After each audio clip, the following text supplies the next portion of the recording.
Hello, everybody, and welcome to tonight's coverage of the YesterYear Racing League. This evening, we're excited to bring you coverage of all the action from iRacing's virtual Thompson as we get set from the state of Connecticut. McConney Entertainment is here to bring you action from all types of racing and go into the weekly Fast Friday series. No matter what you're racing, we can bring the action to life. My name's Justin Prince. Alongside the booth tonight is Jeremy Briggs. Nolan Rempo is our producer for this evening. YesterYear Racing League is a unique one here on the platform as it seeks to emulate historical races for the 1990 Wheel and Modified Series and the 1990 Smart Tour. These races are identical distances to the real-world races that occurred, and tonight we bring you those bits of history throughout tonight's coverage once more. Tonight, we're featuring and emulating the AC Delco Eneco Wiper Blades 150, or for short, the Connecticut 150. Won in real life by Mike Stefanik. Jeremy, these are some of the top modified racers in all of iRacing, with drivers invited including OBRL, the Bootleg Racing League, and Red Light Racing Leagues, and several making their debuts here tonight. What should we expect to see from Thompson? Thank you so much for having me tonight here, Justin. It's going to be an exciting race. We did a broadcast here just so recently with these drivers from the YesterYear Racing League, and they put on one heck of a show. We've got an awesome amount of cars here tonight, and I think this just over a half-mile track is going to put on some pretty crazy racing, especially with these tight turns when these drivers have to make that got to make the turns, so they got to slow down. Especially when it comes to one of the more older tracks on the platform, Thompson Speedway Motorsports Park. It's an interesting one, especially not just with some of the banking differences, but as you can see with the rubber buildup, some drivers were testing out that second line earlier tonight for practice. It's a racetrack as well that in real life has since added a road course as of 2014. It's an interesting circuit with a lot of historical details to talk about in particular, because they called it at one point the Indianapolis of the East, because you're talking about some of the drivers like Jeff Bodine, like Ray Hendrick, like many more that have bitten their teeth into this racetrack before. Right now, the driver, go ahead. I'm really excited for this event, especially with the sim time being back to the 1990s. Fun fact about that is before I was born. So we're going to have to see how that plays out, and excited for this event. We'll have to see you and check in the qualifying. Right now, it is currently Pittman at the top of that respective board. Ryan Pittman specifically over Rex Hoyle, Brian Johnson, Jeffrey Leiden, and Bruce Pearson. That's separated by about a tenth and a half. As you see a bit of a slide for one of those said drivers. Talked about Brian Bianchi, just jumped him to the top 5 at the end of that sentence. The championship itself, though, to talk about for this evening as well. Thomas Ogle, he's been the driver to beat so far. He did get a warning from incidents last time out at the paperclip, but he's one of the final drivers yet to qualify so far here tonight. He's been difficult to beat on the trot. So far, 2 wins see him at the top of the standings in the Latford system. You got Thomas Ogle right there, but look no further than Ryan Pittman and Brian Bianchi right there in second and third. They both have wins under their belt as well. I think they can make something happen, especially when they're all pretty much running towards the front each and every week. Excuse me, each and every event. You remember, Pittman's been picking up momentum as of late. In fact, one of the more recent races picked up his first victory. In fact, the most recent at Martinsville Speedway. That closed up the gap to 27 points in the standings, with Bianchi an extra 6 points back in that championship grouping. The championship threesome, so to speak, so far looking very strong coming into tonight's festivities. So, as we prepare for tonight's festivities and as qualifying, now it sees everybody except for Jerry Isaacs close things out on lap times here. It's, again, worth noting this race in real life historically went 1 hour and 17 minutes and 40 seconds. 13 cautions that night. Expecting a lot less here this evening, Jeremy. These drivers have averaged a lot less than double digits on cautions this season. I I hope we don't have 13 cautions tonight, but anything can happen. These NASCAR Tour style modifieds being close together like that, a lot can happen when you get wheel-to-wheel contact with the wheels being open. We got 150 laps tonight, A lot can happen. A long time. Hopefully, these drivers are extremely patient at the beginning to make it to the end of tonight's event because there's no fast repairs, and we'll have to see how it plays out as the drivers begin to grid. Let's take a look at how they qualified tonight. 22 drivers, one of our largest fields of the season. Time for the third most, in fact. Ryan Pittman starts on the pole tonight, 18.511. Rex Hoyle starts second. Brian Johnson and Jeffrey Light in your top four. Bron Bianchi will round up the top five here this evening in one of the Culpeppers machines. Bruce Pearson in sixth with Alvin Wanamaker in the seventh spot. Eighth position goes to Donnie Moore. Rory Collins starts ninth, and Thomas Ogle. And then Christopher Sr. throwback rounds up the top 10. Near mix myself up with the iRacer, the junior. Thomas Hilbert just outside of the top 10 there. Todd Liston coming here in 12th. Chris Davis was 13th. Lowell Jewell was 14th. Gavin Adams 15th. 16th is Torrance Childs. 17th was Ryan Sneaker. Chris Haslap was came home 18th here in the qualifying of effort. Steve Hilbert 19th. Lloyd Moore 20th. Rounding out the field was John Hastings. And I missed the last one there. My apologies. That was Jeremy Isaacs, who did not put it in a time here tonight. Of note, EOL penalty for Thomas Ogle. That warning we mentioned was his third on the season in 5 races, Jeremy. And that puts him on thin ice because that's an EOL to send him to the back, first of all, and he's in danger of more penalties if he has more. Starting from the back, and you got to fight your way to the front being a points leader here. Doesn't want to lose a lot of points, but he wants to be there at the end. But as you can tell, he's an aggressive driver. We'll see how it plays out. Pace car lights are off. Excuse me, pace truck lights are off. We're getting ready to come green here, Justin. Just about ready to go racing here tonight. It's going to be Ryan Pittman in control, looking for the back-to-back in the 00. Can he do it is the question. Quite happy with this here on McConey Entertainment for the Connecticut 150. Back to racing, and yesteryear we're underway from Thompson. Barreling into turn win here. Side by side for the lead. Rex had to check up there as Pittman tried to squeeze out just in front of him, but Rex is just trying to make that outside work as we're completing lap number 1. And he does make it work. Rex Hoyle leads the first lap of the 505 Motorsports machine. And that gets exactly to the point when practice, while drivers test the top. A lot of drivers missing that bottom groove and having to run top side. It is a track that trends high side rather than bottom side. Trouble from the high side. Already some hard contact mid-pack. And Gavin Adams amongst those sent for a bit of a ride in the 30. We will have to take a look at this wreck. So early on, looks like we might have lost a couple drivers. We get that replay. There we go. Both lengths for Gavin Adams, and Ryan Seneker was the other. Seneker making his debut tonight for the BRL. Oh. Not the way he wanted that to go. He goes on his side. Thanks. One heck of a ride.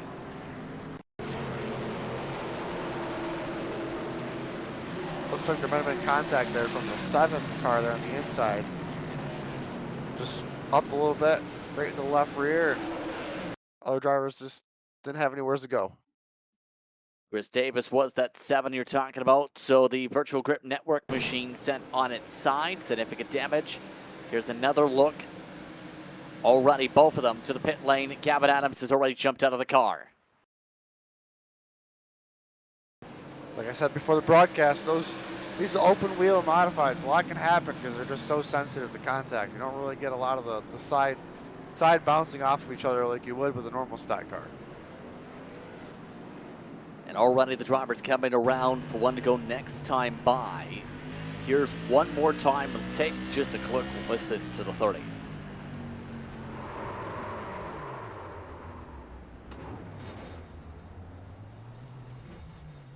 And it's worth noting, just about every car now in iRacing now has the new damage model, so this is a good test after the build today. You can definitely see a broken left front from that contact. Like you said, we're going to be 1 to green right here. Pace truck lights are off. We are old school here, single file. So it's Rex Hoyle, Ryan Pittman, Brian Johnson, Brian Bianchi, and Jeffrey Leiden, your current top 5. The biggest mover before the caution, Lowell Jewell up to the 10th spot. 144 to go. We get back going. No passing before the start and finish line is the warning from race control as we get set to go racing. Back underway with the green. And back rolling through our 3-race New England stint for the schedule as Rex Hoyle keeps things clean as he runs topside. Single file restarts kind of gives some breathing room so everybody can kind of make some moves, make some clean passes here. Get some of these laps ticked away. I believe that's our second green flag lap here early on. Top 4 all right there. A little contact with the wall there from Pittman. Already seeing things line up behind him. In fact, Brian Johnson getting a little bit of a run. It's going to be difficult to pass, though, in theory. We've seen the top line be great for squeezing those to be able to make the passes off the 2x2 starts. And especially in the back, for example, that's going to make it tricky to get a pass in general, in theory. Almost kind of a momentum-based pass. You got to make it happen when you can. Ogle, I believe, is up to 13th already. Clean so far. Made it through that wreck. Our points leader coming into tonight's event. He's been fairly significantly consistent so far, especially when it comes to the season. He's been considered second best by Hubble, the AI program, for tonight. To the inside, Brian Bianchi. This is a move this time, and Brian Johnson, one of the few so far to make the bottom line work. It looks like those who are better off the corner exit and not getting loose can make the pass, or they can squeeze like that with Wanamaker. Woo! Squeezed him up off of turn 2 there. That was pretty close. As the drivers begin to move more and more up the track, it's going to clean that second groove up. But like you said, some of these car drivers are definitely starting to make it work on the bottom. We'll have to see how it looks longevity. Long ways to go still. One of those that was liked by the AI system tonight. Gonna see a right in front. It's lining off the tires, spoke in the back. Caution flag is out. Lowell Jewell in the grass with Chris Davis, and a spin on the front straightaway. Also around is Todd Liston. Chaos everywhere. Okay, we're going to find some replays. Let's see what it looks like. Yeah, a series of incidents there. It all started with the tire contact in front, but the second incident really ends the stack up. I believe that might have been started by the 13 car of Ogle there. He might have gotten in the back of the 7. They might have pushed him up the track. We'll have to take a look at it. And then that's why Liston ran around there. 3 wide on exit. Doesn't always work.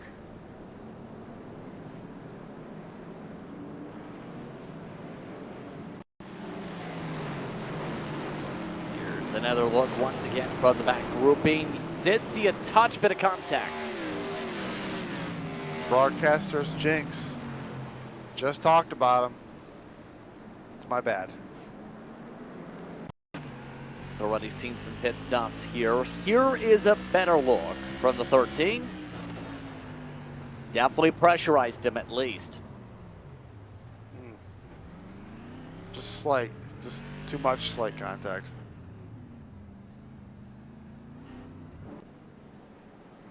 Under caution, and it's important to note some of those coming on the pit lane are already taking care of one thing this evening: mandatory pit stops.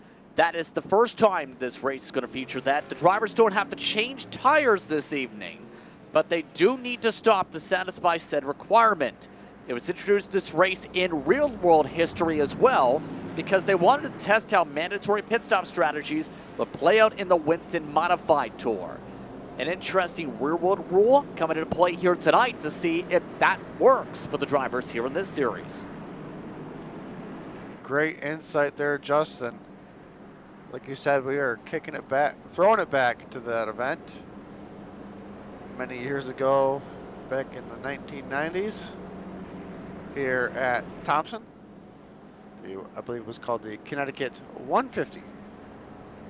For tonight it is. The real world name was a lot longer, as we touched upon at the top of the broadcast, but it was a race where it was the best of the year, essentially, having to battle it out from 1988 to the best of 1989. Stefanik, the national champion for 1989, had to duel Mike McLaughlin for 16 laps to win the race that Sunday at Thompson. In the end, it came down to Stefanik, a legendary driver in his own right. He's been in the conversation. In fact, believe he is amongst those with the Hall of Fame in recent years for NASCAR's Hall of Fame. Pretty awesome though. We got some Hall of Fame drivers from this era in the NASCAR Hall of Fame, excuse me, as the pace truck lights are now off. Looks like Rex Hull is going to lead us to the green. Ryan Pittman, Brian Bianchi, Brian Johnson, and Alan Wanamaker, your top 5. So one of the Culpeppers machines doing well tonight. We'll touch upon more of that sponsor later on this evening towards the halfway point. But Hoyle, he's been leading all the laps so far, back underway. Pittman trying a better diamond line a little higher up from Hoyle. He's been loose a bit off the starts. And it's 2x2 bonanza, near contact for 8th. Man, it is like a bee's hive, bee's nest back here. 3 wide. Doesn't always work, as we saw the last caution. The 13 car trying to make way here. Thomas Oil, our points leader, coming into tonight's event. Oh man, really tight off of 2 there with the 2 cars in front of him. This is one heck. Oh, stays off him. What an awesome move. Stay off that car in front of him. Hearing some drivers having issues through the gears as well. Hazelip was trying to let everybody go high side. That includes Lloyd Moore now, for example, the Ricky Craven Motorsports machine. A lot of people having struggles at the bottom outside of Ogle, near contact with Lil Jewel. Now he's alongside the 5 towards Childs, having problems down the straightaways. Ogle really trying to get going here. Lost so much time on that restart. Already over 6 seconds back from the leaders. I believe this will put Ogle up to 11th though. After all that chaos, still on the track. Still trying to move forward as we look just behind him here. Side by side. Down the backstretch. Got a lot of that building up around the racetrack already. 125 to go. We'll extend this upcoming time by here. Taking a look at Davis, for example, on screen. Despite the incident, the CDR entry doing well. Jerry Isaacs doing really well from the very back. Here's that side-by-side with Wanamaker, though. Brian Johnson, better run in the 27 Tattoo 72 machine. Question about that mandatory pit rule. Do these drivers, do they pit under green if this goes green to the end? Oh, that's a great question, because remember, you don't have to take the tires. In theory, you'd have to take the fuel, though. So, you can if you want to. It's not optimal, Jeremy. Not trying to jinx it or anything, but we're getting some pretty good runs going here as these drivers are starting to get their cars underneath them, get some heat in these tires and get them figured out. Yeah, that pressure is continuing to build for second spot. Right now, Bianchi pressurizing Ryan Pittman. Pittman's going higher and higher in this, but he's still got a good diamond line down to be able to defend. Pittman faster in other sections than Bianchi, as drivers looks like they are making pit stops under green. I'm not sure if the 30 was sitting there. That's Gavin Adams, okay, actually, who's coming out of pit road. Interestingly enough, he did not choose to use the fast repair available, or rather, there is no fast repair available for tonight. So, he chose to come back out, try and score points. At least he's in 21st. Problem, he's right now in front of side by side in a hornet's nest. hey, sometimes you never know. A lot can still happen. Even being 25 laps down, we still got a lot of laps to go. As these drivers are starting to put on some really good side-by-side action. Oh, we got one just scraped the wall. Still stay running. Let's take a look at what you see. Wow. Awesome save. That's Brian Johnson. Remember when I said Thomas Ogle was almost over 6 seconds back, almost 7? Well, he's got himself in 9th and closing in. We'll have to take a look. I think Ogle might be one of the fastest cars right now on this run. Yeah, he's already worked himself up to the pack that features a lot of your front runners, including all the way up to 5th position. He's one of the few that's been able to make passes inside consistently. And now that the 30's got a spot in his pocket, he's back to the safety of pit road. Get a couple laps, fix some more damage. We're calling it. We'll have to see. As the 50 of Hoyle leads the way still a half a second over the second place battle. This is a great run right here. It's getting very physical for 5th, I was about to say, though. Bruce Pearson just moved the 7 out of the way. Jerry Isaacs from dead last is all the way up to 7th. He's looking to be aggressive. You have Ogle in this grouping. They're not afraid to late arc each other here. These are a pack of very aggressive drivers. They know it's time to go right now because they're starting to lose time to that leader, and that 13 car behind them is just making passes. Incredible drive by the 13 machine as he looks at the Isaacs machine 51, getting a really good exit there. A little too tight off at this time, but I was about to say, he is getting much lower on the diamond line than anybody else. He's nearly on the flat portion of the banking around here. It's a touch bit flatter below all that newer pavement for the iRacing scan.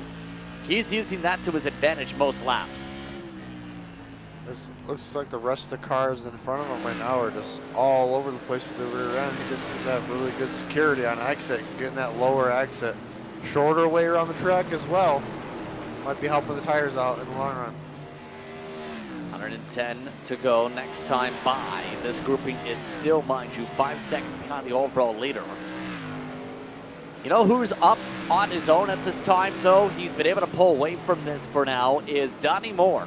Want to touch on him for a second because for some reason, Hubble, in-house AI for YesterYear, really likes Donnie Moore for this racetrack. He's a longtime veteran across the Series C for these races. He's been extremely consistent here, though. It's one of his best tracks in all of league racing on iRacing. In fact, he's been able to finish multiple times inside the top 5 with a significant amount of laps led without making contact, should say. Hence why the AI really likes him for today. And the number 4 sitting in 4th within striking range. Long ways to go as the leader is starting to get lap traffic.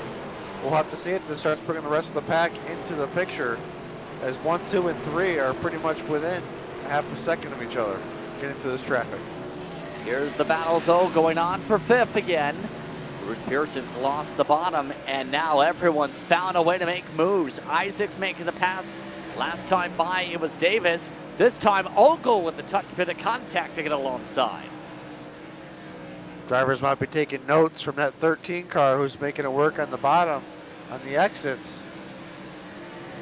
Everybody just trying to find a good racing line, trying to find time. Any time right now helps because these cars are obviously all fixed setups, all the same setup. It's all about the drivers here tonight.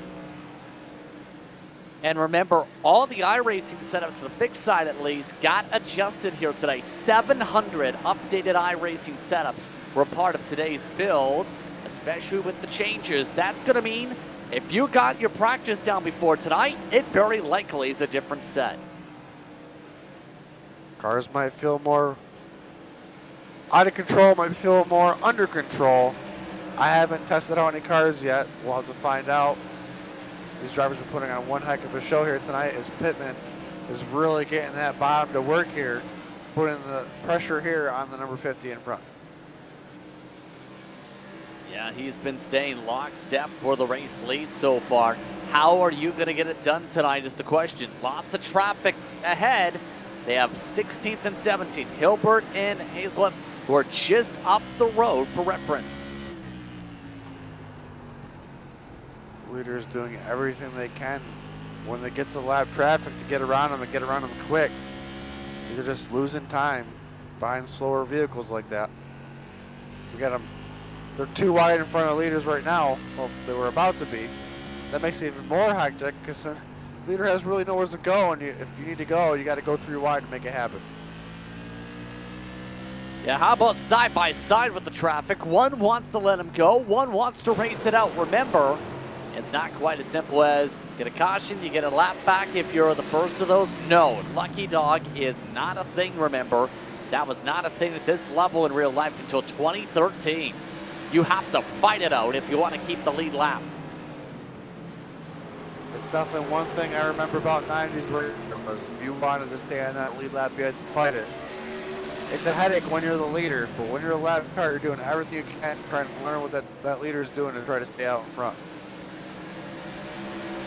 That's why the 93 of Hazlett is really not backing down. He's staying on the racing groove.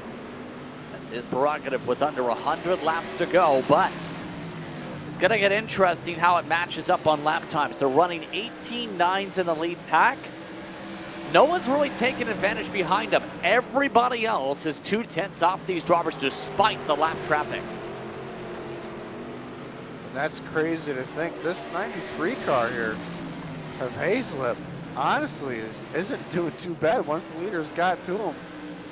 Just been hanging out in front of him, making it kind of a headache there for the leader, but holding his own, doing what he's got to do for his own race is the best way to put it. Reference, he's running 19.1s in front of the leaders, so the 19 flats now behind him. It's not enough with the pace is currently running to catch up to the others, but no one is making the same inroads in this field currently to close up the gaps. Oh, nearly into the wall of the 50. There's the 41. He wants to get something going to get to his teammate. He's looking for second. He's nearly there. As Rex Foyle tried to get a nose underneath that lap traffic in front of him, almost had it. Really trying to get a good run on the exit. Gonna get on the inside. Oh, drove it in deep. Seen a slide for the 52. No caution. We stay green. Big checkups, though, for the lead pack. You see Donnie Moore. He's also dropped to 6th. There's a look at the leader. He's trying to go and make the run high side. If anything, he's going higher and higher to the marbles just about to try and pass him. This is what happened to Hilbert. Great save. Really great save, honestly. Could have just spun it out and had a caution come out, but keeping it green. Cooking in the grass for the safety of the field. Team 1-3 still for those Culpeppers machines. They are reaching more traffic, though, by the way. They're reaching Thomas Hilbert, the other Hilbert in the field here tonight, Rory Collins. They're in risk.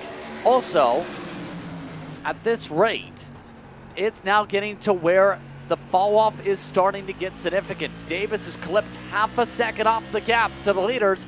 Hoyle wants to do it now. He's alongside the 93, wants to lap him. Top side momentum's gonna keep it going. We got a side by side battle for the lead now as Rex pulls it off. Pittman got into the marbles right there. Number 50 is ready to roll, get around this lap traffic. Trying to make the pass for the lead. Instead, he has to defend for second. Looks like he's going to, for now, hold off the charges.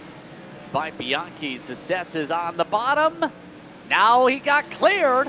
Bianchi just cleared himself right into Pittman's into his Nerf bars. We'll have to check and see if there was contact there. That was definitely close racing as we check on the battle for fourth between Davis, Isaacs, Moore, and Ogle. Ogle really trying to continue his march forward. Now down to 5 seconds. With these leaders having to battle lap traffic. I'm still curious about these pit stops. It's been green for so long.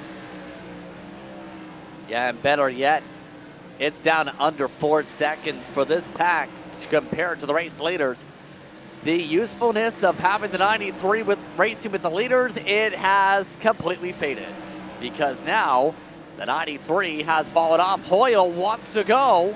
Now he has Bianchi, his teammate, trying to find a way to poke. Now has to play defense again.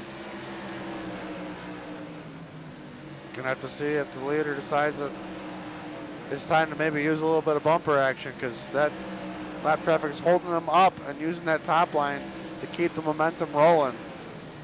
A little chain reaction is each time the leaders get to the lap traffic, they can't make the pass. We'll have to see if it happens this time into 1 and 2.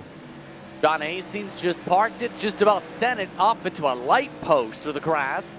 We stay green, also slowed. Torrance Childs, he's staying to the bottom. He'll go to the pit lane, he says, this time by in the 5 car. A couple different notes there as they continue to battle out with the lap car. The gap between them and Davis is under 3 seconds and is closing a 10th a lap. Now Hazelip is getting extremely loose in front of the 50. And the 50 of Hoyle is getting extremely impatient. As we take a look. Yep, go ahead. Yeah, he just about took the jump. He's parked it since then. But you were saying they're getting aggressive. Hoyle's just about burning up his stuff trying to get this done. As there's the 5 back on track, he's got a black flag. All that's well. Finally, the leader has gotten by, and oh, look at that. The 93 says, why not go on by now that he's lost the lap, and he makes contact with Pittman. Lap traffic being slightly difficult tonight. I have to say, Ogle from the back to the front here. This is incredible. And Torrance Childs, not sure where he might have picked up the black flag. He is mightily slow here.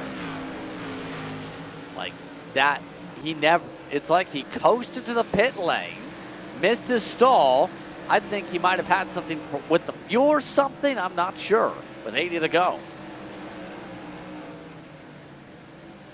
And I think he found it. We'll have to keep an eye on the rest of these drivers also. Pit stops might be coming. I don't know how this is going to work as we're getting ready to be halfway. So how quickly the race has gone here tonight. Flying on by time of evening now that we have the couple cautions to start things off. The lap traffic now moving its way out of the way for the most part up from the leaders. So this is going to be the true test for many drivers. Can these intervals hold, or better yet, does Davis have to pace along with everybody else that now has to deal with the 93, including Jerry Isaacs, your absolute rocket. He's gone from 22nd to 5th. A lot of hard charges in this field. Comers and goers all over the place. We're getting ready to go to halfway. Next time by. Laps are really clicking off quick. So far, so good on that 13 cautions. Cross flags next time by indeed here, as keeping the pokes is Donnie Moore. No place to go. Ogle nearly bumps into him. They keep themselves line to stern, though, to that halfway point in this race, with the vast majority of the field yet to do their mandatory pit stop. In fact, your first, second, third, fourth, all place drivers yet to take pit stops after halfway this race. The first to take the pit stop is Jerry Isaacs. Thomas Ogle did the same. Lloyd Moore, Todd Liston, the others are inside the top half of the field to take their service so far. So if it does go green, it's looking great for Isaacs. We'll keep an eye on that story. As Isaacs, like you said, made that pit stop. Is it going to play into his hand? This might work out quite well. Ogle was definitely on the charge there. Obviously was the leader. Oh, his second place gets loose out of turn 2. Bianchi saves it. These drivers are starting to lose the handle on their cars. Right rears are getting hot. We're only to halfway. Just passed it, in fact, and Bianchi, bye-bye.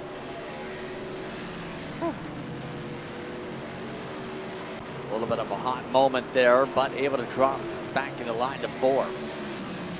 So, you know who's back up to the lead group? As you see how things are going to the second pack, that's got a loose moment for Moore. The 26, forcing a lip from Liston.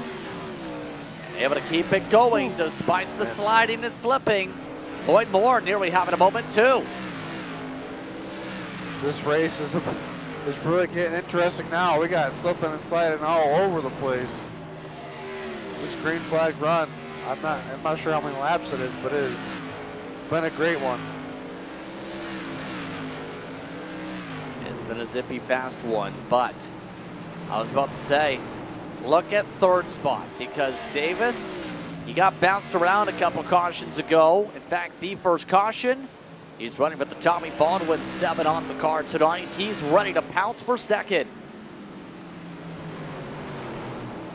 The 7 machine of Chris Davis is really on the move, really drove to the leaders, excuse me. We'll have to see how quick he can make these passes as we look from above. Oh, gets a little loose there on the exit of 2. Just can't get the pounce down yet. Pittman's been very strong, though, backing up that pace last time out, though. He's looking extremely solid to be able to keep this up, though. Look at the run, though. He's nearly got a chance. Hoyle missed the bottom for a moment.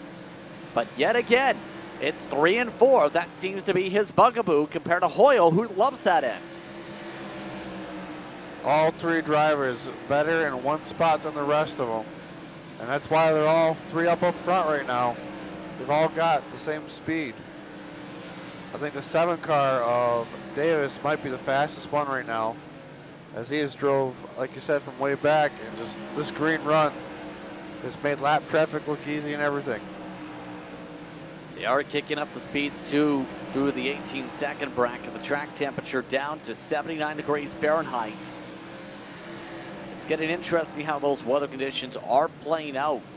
However, the more laps that turn, the more this allows Bianchi to close back up, and others are slowly making a chip on the gap. Davis, he got loose. That allows a close up again for the 41. Bianchi licking his chops, trying to get those positions back. So we got a 3-car battle here. Ogle, Moore, and Isaacs. All 3 cars, all 3 cars make contact. So 4 of Moore is in the sandwich here between the 51 of Isaacs and the 13 of Ogle, as these drivers continue to try to catch back up to the leaders while also making passes. Another trip from Ogle this time. Yeah, at this rate, how much longer do you think they can handle this? They're starting to get all loose. You have drivers scraping the walls down, but also you don't want to be in the pit lane or laps down when you pit under green here. That's going to put you 2 laps down. But if you go 2 laps down quick and we go green the rest of the way, that might make you king. This is really going to make some strategy have to play out here. You're going to take 2 tires, you're going to take 4 tires. Do you need fuel? There's just so much going on right now. We got 60 laps to go. So based on what you're saying is you're a gambling person. You would go for the risk. At the way this is going right now, I feel like, yeah, I'd get ready to pit here in the next 10 laps. It's been green for so long, and maybe those fresh right side tires will make me just king. We'll have to see how it plays out. See if one of these drivers take a gamble with just under 60 to go. Lloyd Moore, he wants a spot. Just about clears himself in front of Brian Johnson. And now he goes for the slider to do the job instead. That gets him back inside the 11th position. Crowder to 10th position. We've got little packs all around the track. The leader's going to be coming up to about 5 lap cars. Just about a second in front of them right now. Closing on in.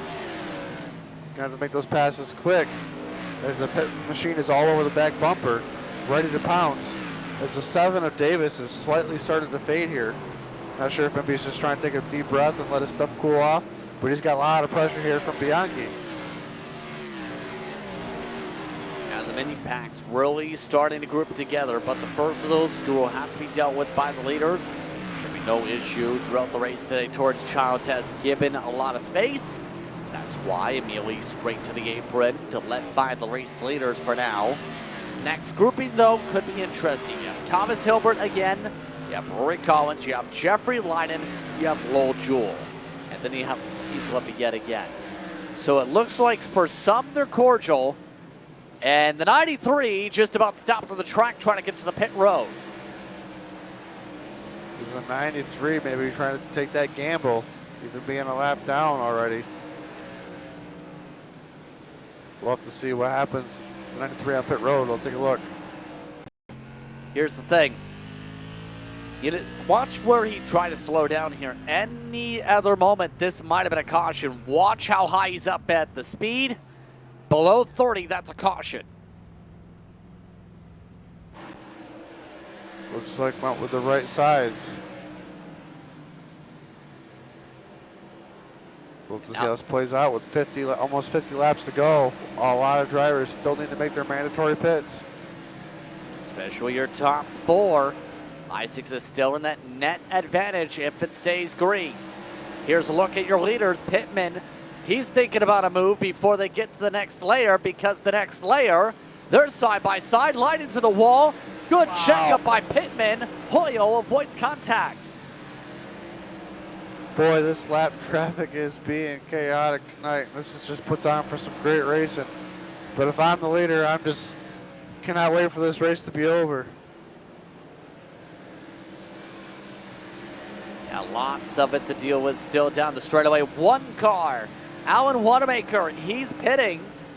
And the pit window's open for your lead lappers.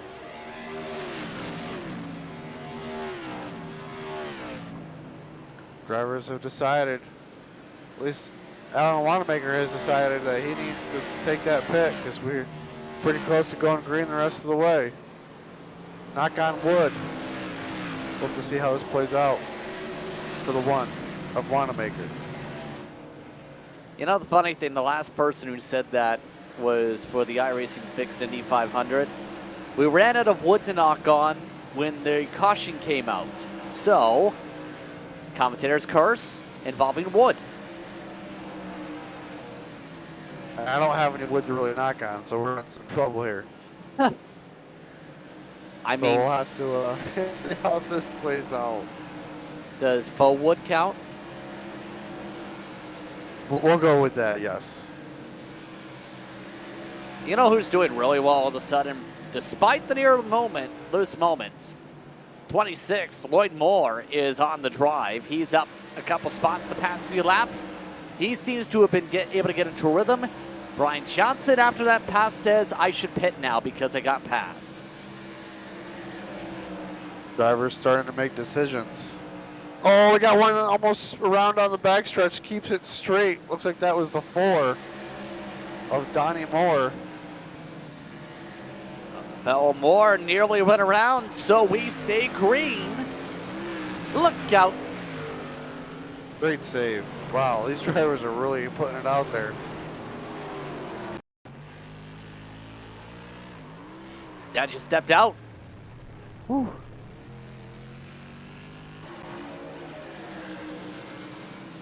Coming to 42 to go. Race leaders, yet again, have cars that do not want to lose the lead lap in front of them. The 2 in the 62, Lloyd Jewell, as well, Lowell Jewell should say, and Rory Collins right on top of the leader, both of them running different grooves. I can't believe nobody else hasn't pitted yet. But with all these drivers being this close and in traffic, it might lead to a caution just trying to get to pit road. Ray Collins trying to back it up. Rex Hoyle trying to get a lineup. Looks like he's finally able to get alongside to lap the number 62. Now Lil Jewel. Usually he's cordial in this regard. Looks like this time, knowing there's no lucky dog, he's not making it as easy yet. Two drivers running pretty high in the turns right now. Got to be careful. There's a lot of marbles up there. We've had a lot of green flag racing, a lot of tire wear. There's only one place for those rubber balls to go, and that's on the racetrack. We got 39 laps to go. We got pit stops that need to be made. Looks like the 4 might be on pit road. And confirm, Donnie Moore's risk it. He's going a couple laps down as he took tires here. So I've been watching the one of Wanamaker. It took him about 4 to 5 laps to start getting the speed back. I think he put right sides on. as we continue to move on with tonight's action, one of the things we were to debut here tonight, it looks like based on the rate things are going, we'll potentially have the post-race with how things are going, is the Culpeper's Bakery and Colony Tire check-in. Well, I just about to mention that, and some of those drivers involved in that grouping just about have incidents with the lap cars, but I was about to say, that's the opportunity with those coming in as sponsors with the Culpeper's team. They're really trying to spark a caution for that conversation. Oh, we got one. Oh, my They will. We got one down. They got one on the infield there. 2 car. Still green.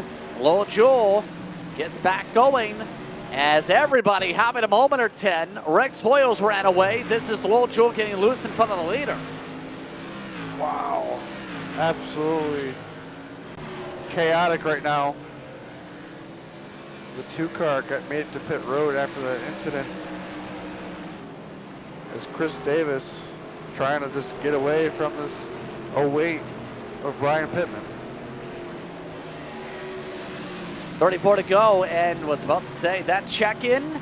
Rex Hoyles so far has been looking prime as one of those Culpeper's machines up in the front. Rob Bianchi has had a couple moments over the course of this check-in so far. He's still 4th. I think every car on the track, I believe, has had a moment at some point tonight. Absolute chaos. Looks like we got 9 cars still in the lead lap right now. We still got pit stops that need to be made, and we got 32 to go. So once again, segment tonight, the Culpeper's Bakery and Colony Tire check-in. So far, Culpeper's 1-4 as a team. They've been at 1-2 at one point, really putting themselves as a staple up front down to the final 30 or so laps coming up here. Yeah, this is now to where Rex Hoyles absolutely ran away because these 3's tires are gone. It's almost like Rex might have been saving just a touch because he's just driven away. Just making it look easy now. Still, yeah, 2 laps down for those who have pit so far. It looks like Liston's in. So that's another who bites the dust here. 29 laps to go.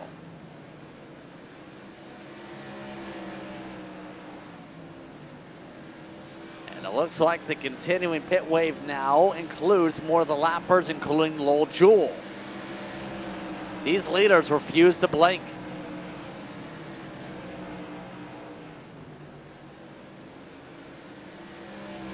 Right now, Davis still holding on to second, though, despite how loose it's been. Bianchi's saying, hi, I'd like the 1-3 back. Thank you very much.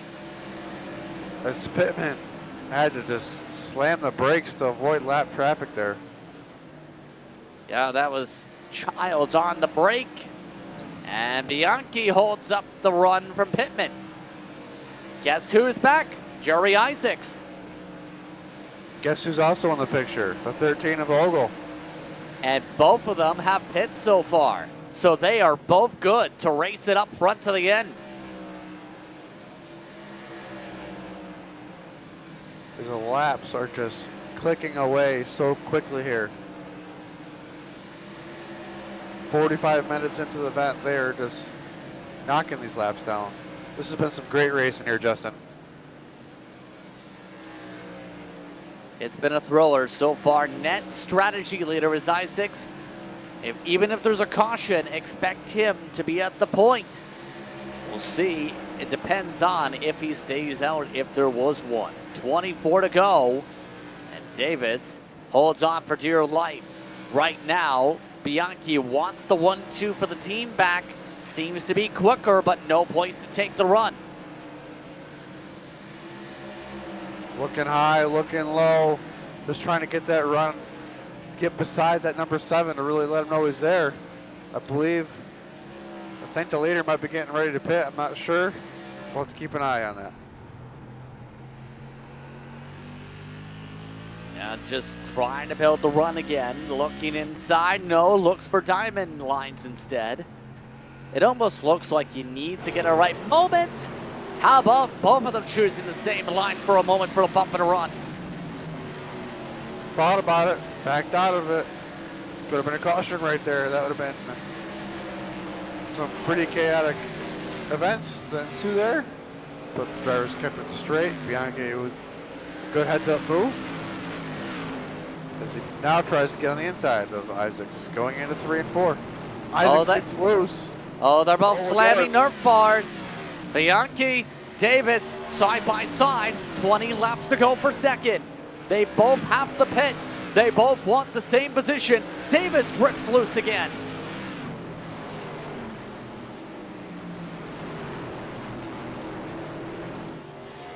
Continuing side by side here down the straightaway. Davis still in second place that time by. As the 41 of Bianchi gets loose, he's going to make that pass. Down the backstretch, he's going to pull away from Davis. Had to use him up. He had to use him up, absolutely. 18 to go at the stripe. Yeah, he's not going to be a fan of that, but at that point, they're both weeble wobbling with how loose the tires are getting. And these laps are clicking away extremely quick.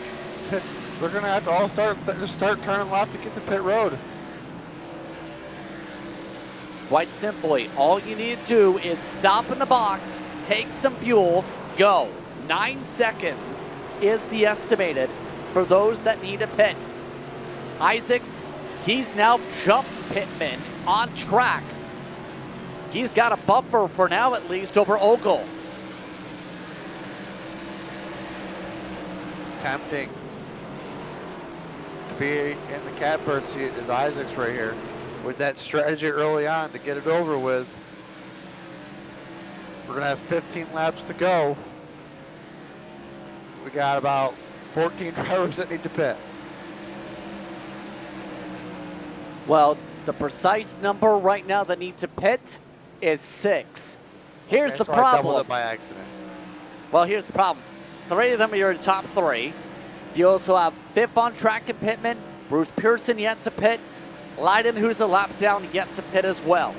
So you have gambles as well for the lap car of Leiden at least, where you hope the leaders pit and then you get a lap back. You gotta hope you get a lap back because there is no lucky dogs. Oh, here we go. Pittman is in. 13 to go.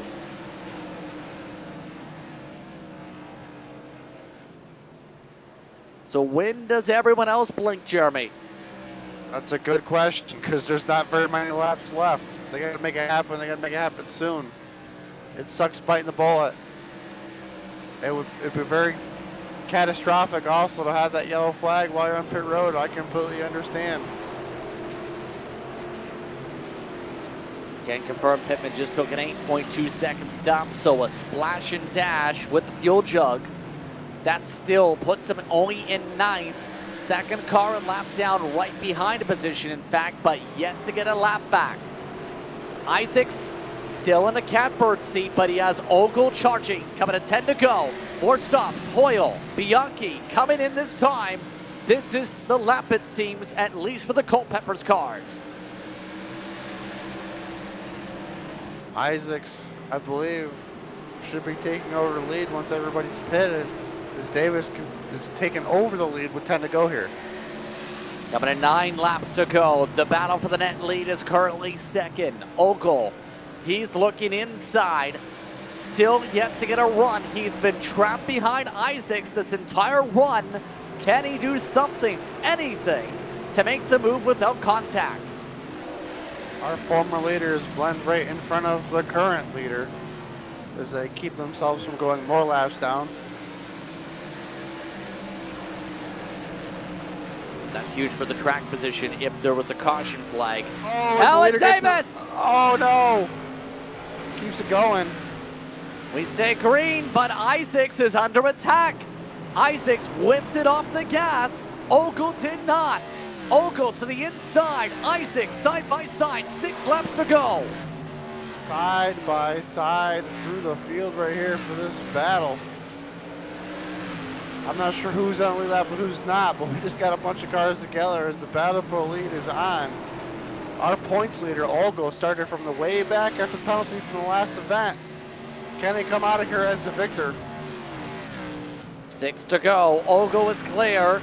You also throw Lloyd Moore in the mix. He is on the same cycle as everyone else here. These 3 are good to go for the stops. Lloyd Moore, 7 seconds back in line for a top 3. 5 laps to go for the race leaders. Ogle starting to run. Isaacs trying to hold as everyone else builds up behind him. 3rd place. I believe Lloyd Moore has pitted. Correct me if I'm wrong, but 8 seconds back. Could at least steal top 5 here for the Moore machine. He pit on the first caution this race, by the way. 141 laps into the stint. There goes Davis. He had to pit. He already lost a lap. That puts him way far back for this one. Down to the final 3 laps. Jerry Isaacs will need 1 more charge to do something here. Just 5 on the lead lap with this strategy. 2 laps to go. Isaacs is closing. Isaacs with the great entries. Ogle with the great exits. Drivers battling hard here. Ogle tries to just get some down there, get that flatter surface, and it worked off of 2. Isaacs driving it really hard into 3 and 4. We're coming to the white. White flag is out. Final time around. Brought to you by McConaughey Entertainment. Isaacs looking to do it clean. Ogle looking to play the defense. 1 more chance for a send. Davis comes out in front of them. Isaacs goes for a bump, hits the brakes hard, tries to get the timing down. Ogle opens the bottom, side by side. It's Ogle who holds him off. What a finish by these 2 drivers. 150 laps came down to that. I don't know how long that green flag run was at the end, but that was awesome. Yeah, that is obviously not how things went in the real world race in 1990. But hey, the script sometimes gets lit on fire. And Thomas Ogle plays the strategy right, pits on one of the first cautions of the race, and gets it to go green for more than 130 laps. What a finish there at the end for the lead. All that chaos ensuing with all the pit stops. We'll have to see how the finishing positions played out as we look at Thomas Ogle, tonight's winner. So the points leader, Thomas Ogle, gets the job done tonight. He picks the right strategy and gets to celebrate. Take a bit of a break. Post-race coverage coming up. You're watching McConaughey Entertainment. Racing isn't easy, but experiencing it is. iRacing puts you in the driver's seat with the industry's leading sim racing game. Drive on laser scan replicas of the greatest racing circuits from around the world. Go head-to-head against other drivers chosen by skill-based matchmaking to ensure competitive racing at every level. Compete across all your favorite series. in officially licensed cars engineered to deliver the most accurate driving experience possible.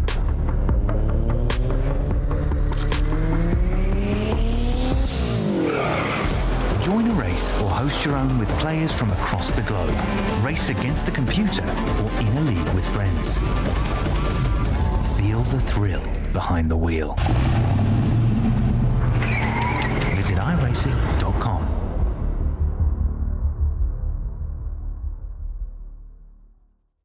When you want to be the best, you can't settle for the rest. For anything on iRacing, there's just one name you need, Makoni. With the launch of Makoni Entertainment and Makoni Competizone alongside Makoni Setup Shop, we now provide the best of the best in setups, paint schemes, coaching, broadcasting, and event organization. With cars across all 4 license classes, we have what you need to hit the track with confidence. Grab a subscription and save money while going fast at MakoniSetupShop.com/subscriptions. And remember, at Makoni Setup Shop, there are setups, but your victories.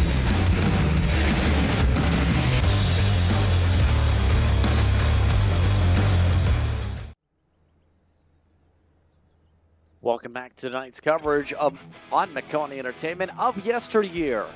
As YesterYear Racing ends up having a barn burner, let's take a look at your unofficial race results here tonight. The one pit stop rule that was implemented in real life definitely took some tests here tonight, as it goes green for nearly the whole race. Thomas Ogle pit on caution 2 and comes up with the W. Isaacs in second. Lloyd Moore pit on caution number 1 tonight. He finished in third. Rex Hoyle and Brian Bianchi rounded the top 5. Hoyle and Bianchi had been 2 of the dominating drivers tonight. In 6th tonight, Ryan Pittman, Rory Collins, Todd List, and Brian Johnson, and Bruce Pearson, your one-lap downers after the fuel and the pit stops. 11th were your 2-lap downer start with Donnie Moore, Alan Wanamaker, and Jeffrey Lydell, in 13th. That's your 2-lappers. Next after that, 4 laps down, Chris Haslip, Thomas Hilbert, and Chris Davis. Torrance Childs was in 17th, 11 laps down. Lowell Jewell was 34 laps down, 18th. 19th, John Hastings was 88. Stephen Hilbert, 20th, 91. Gavin Adams, 142 down in 21st. And Ryan Steeker was 147 laps down, involved in that early wreck as well. Well, Justin, I think we're ready for some drivers. Yes, indeed. Let's talk with your top 3 finishers. First up in the standing on by. It ends up going to Thomas Ogle tonight. Tom, was that how you drew it up or not? Yeah, I found out I had an EOL like right when in the driver's meeting. I didn't even know, so I just figured I'll just work my way through and hope for a top 10. That I didn't quite have it going green the rest of the way drawn up, that's for sure. Well, what's going through your mind as the run went on and you and Jerry Isaacs were the net leaders because of all things that happened there? Yeah, I kind of realized that with I knew they could go like 135, 137 with the caution. So I just didn't want to get into anybody and be the caution. So and then Jerry had some damage, he said. So once I realized we were definitely racing for the lead, I kind of got a little bit more aggressive. Because you can't really run hard, you can save a little bit of tire there at the end, Yeah, an interesting night overall, though, to say the very least, as you start off the New England stint of the season with the W. Next time out, it's going to be Stafford. Your thoughts on going to Stafford, as that race will be June the 25th. Then we have that break until August. This track races quite a bit like Stafford, so you can run the middle and hold guys off. So and tires don't seem to wear either place. So it'll probably go a lot like this, hopefully I don't have an EOL then, but I don't want that challenge. It's not like a part of the plan, Indeed. So, anyone who want to thank for the run here today? I want to thank Alan and the guys that run the league for all the work they put in on the league. I want to thank Jerry for really racing me clean and Alan for racing me clean there. He was on new tires, and I would have wanted to let him go, but I didn't want to lose time, so I was just kind of riding there. But I should also thank him for the EOL and me getting fuel, I guess. Well, once again, congratulations on the Thank you. victory as you end up being one of just 3 who end up satisfying that pit road requirement rule, during the early cautions, and getting the top 3 as a result. Yep. Just fuel is what decided it. Tom Ogle gets it done. I think he doesn't realize there was a mandatory pit stop rule. But you know who is second? Jerry Isaacs. He finishes things up with Jeremy. Jerry Isaacs, it's us up in the booth. Walk us through your night, man. That was quite the run there at the end with all the green flag laps. When did you realize that your early pit was going to play out? You know, I messed up. It all started up when I messed up qualifying. I don't know if you guys caught that. I hit the wall and messed up both my laps. So I had to start from the back. And, you know, at that point, you're in the back. We had an early caution. I'm like, well, if it goes green, I'll be in good shape. So went ahead and pit, just fueled up and was hoping it would be good. And to answer your question, I think somewhere around lap 100, I was thinking, okay, I might have a shot here. We were watching it up in the booth. Justin pointed it out quite quickly that you were pretty much in the catbird seat there for a while, and Ogle just made the pass. What did you need there to hang with Ogle there at the end? I needed to not hit the wall on lap 112. I think I was maybe a little faster than him, at least on pace with him, and had a second gap. And then I hit the wall lap 12, got some damage, cost me about a tenth or 2/10 a lap. So at that point, the car was a real handful, and I knew if we got clear, he'd probably pass me. I didn't have anything for him because I was just fighting the car so much. Well, great run. Position number 2.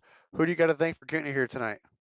Oh man, I want to thank, of course, YesterYear Racing putting on a great league. This is a whole lot of fun. Maconey Entertainment for broadcasting it, and I'd want to thank Mad Spartan Sim Racing for putting me in the car.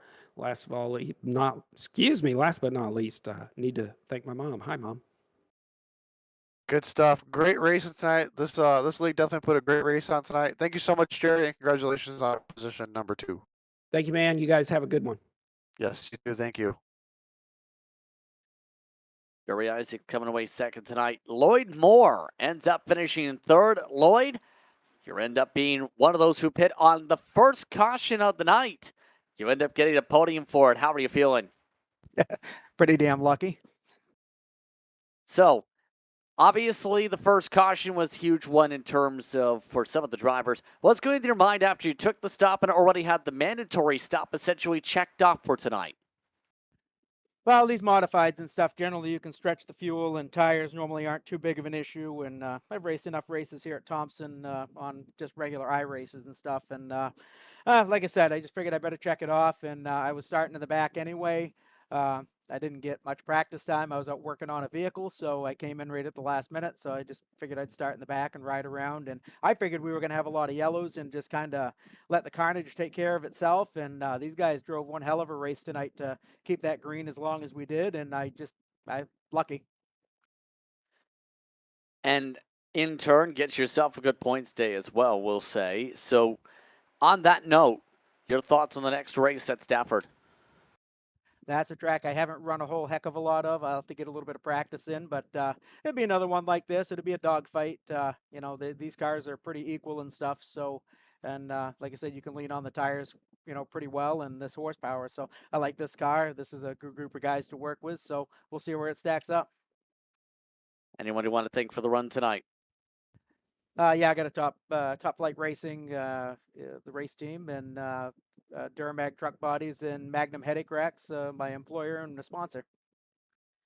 Once again, congratulations to the run, Lloyd. Thank you, sir. Appreciate you guys broadcasting. That's Lloyd Moore coming away with the top 3 here tonight. And let's see if we can get one more word. Brian Bianchi, do you have a copy? We'll try this one more time. Brian Bianchi, do you have a copy? It appears Brian Bianchi has walked away. Was going to check with him on the Culpeppers Bakery and Comedy Tower check-in. Unfortunately, the check-in seems to have gone to check on the tires after that run. On that note, I'd like to thank the top three for taking the time to speak with us during post-race coverage here on Maconie Entertainment. Your thoughts, Jeremy? What an eventful night. This was really great to be a part of. There was so much to talk about. The drivers saving their cars, coming off of 2, trying to keep the race going as green as long as it did. That was a great run at the end, and it was awesome to call the action. And that race in turn brings us next to Stafford. That's in a couple weeks' time on June the 25th. Your thoughts on going to East Stafford? My thoughts are these drivers are going to put on another great show. I was hoping the drivers were going to be ready for Stafford, but it sounds like some of them might have to get some practice. But the event that they put on tonight, I'm excited for the next one for sure. So on that note, we'd like to thank the YesterYear Racing Administration team led by Alan Wanamaker for their work in bringing this league to life. On the action tonight was myself, Justin Prince, alongside Jeremy Briggs. Nolan Rempel was our producer. Thanks to our viewers for watching tonight's action. I hope you stay tuned to our social media pages for our next race. Thanks once again to the entire staff for their work in bringing this racing to you. This has been a production of Maconie Entertainment. We'll see you next time.